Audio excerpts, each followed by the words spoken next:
My name is Jonathan Lowe, and I'm the engineer and mixer for this episode of Shaking Through with Helado Negro.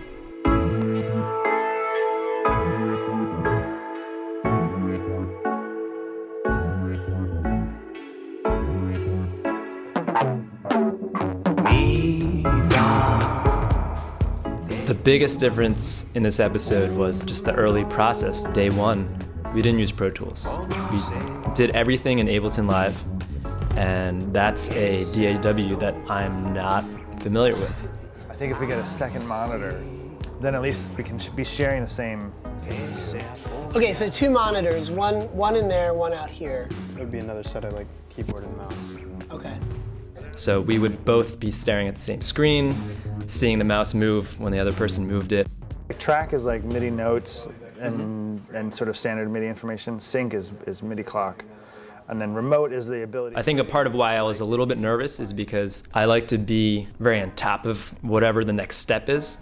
But between me and Michael and Roberto, we were able to take care of all that stuff through this new language that I was figuring out the entire time. It worked out to be really nice. So, okay. Yeah, we're really gonna reconfigure your whole scene over here. The setup took hours and was a little bit anxious. Was a little bit of an anxious process. Is it sending? Do you have that? So 40 fat? Yeah, I got something over here.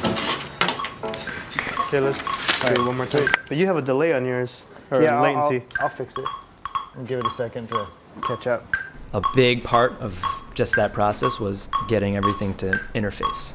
Oh, that's their change break. The synthesizers were laid out in a U shape that basically took the majority of this room. So that 700 square foot space was dominated, I would say, by things that your average person, were they to walk into the room, would have no idea what they were looking at. It was cool to get to see it through completely to the end of a professional studio recording project. That was awesome. Algo así me guía tu voz de lejos te veo. For this episode, Moog also gave us a Voyager, 3 Slim Fatties to use that were all chained up together, and 4 Moger Foger pedals, which we used in the process of getting sounds, so those guys were patching into them, and in the mix process. What was sent through them was a lot of the pattier synth elements and vocal tracks.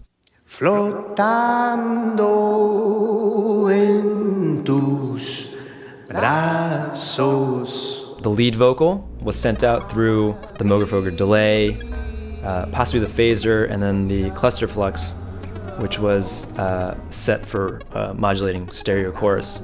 And then from there, that was sent over to 2 guitar amps with their reverb just cranked all the way up.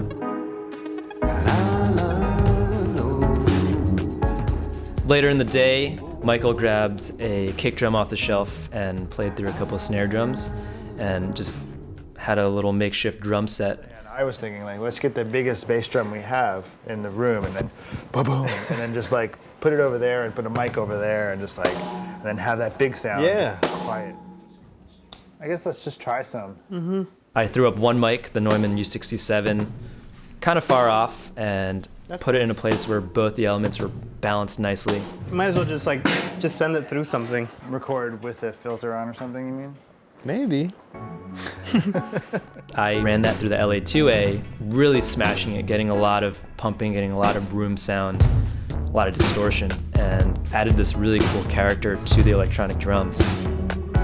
Everyone dug in, it was awesome.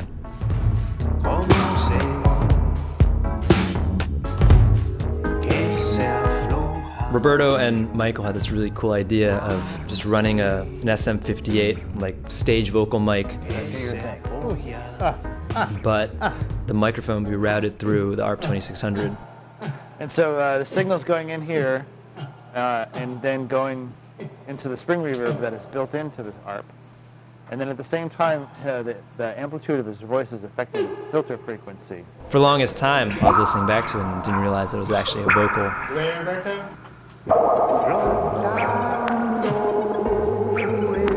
It's just so processed through that chain. The two are kind of blending and coming together into this one really crazy texture.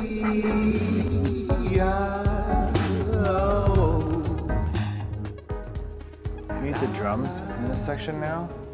Which one? Just all the rhythm stuff.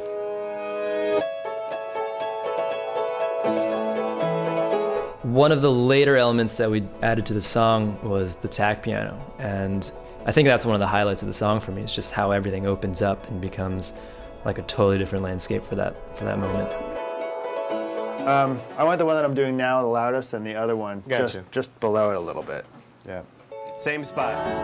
So on the tack piano, just a Telefunken Elam 260 placed right in front of the soundboard. And then in the mix, ran those as well through the same chain as the vocals to give it this smeary, dreamy quality. That sounds fucking awesome, I think.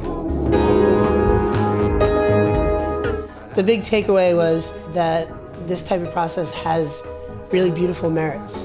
Standing behind an instrument, you just become a bass player, or you become a drummer, and you know what to do with respect to these other people live and in the moment. Electronic music takes that out of the picture entirely. Every single role seems to be completely new, completely, just invented. So it's pretty mind-boggling.